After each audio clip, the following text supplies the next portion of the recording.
Mr. Manashinde, tell me, now what we have seen, what's behind us is behind us. But where does the case go from here? What are the further steps that the National Investigation Agency will take in terms of prosecution, and how will it travel between Delhi and Mumbai, I beg your pardon? See, now that Rana has come to India, has been brought to India, he'll be produced before a learned judge tomorrow, before a special court, who will find out about his health and other reasons to face trial and face investigation in India.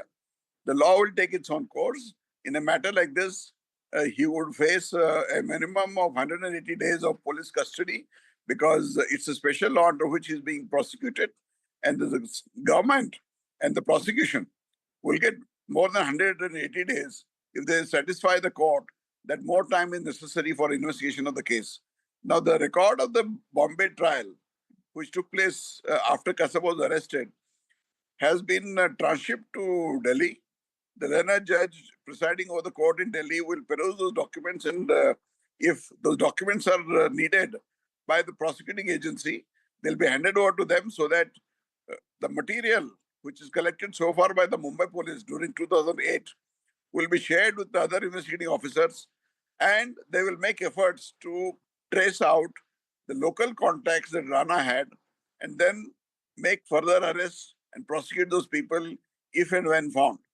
So it's going to be a long drawn trial.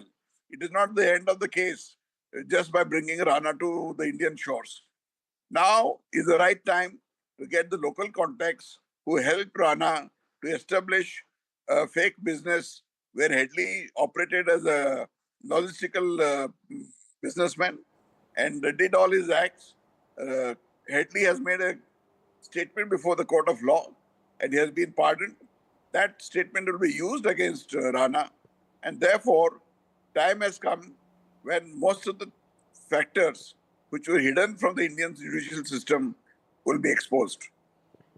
Bring the local perpetrators to justice, says ever so erudite Mr. Manashinde. Thank you very much, Mr. Manashinde, for joining us. Thank you. Welcome.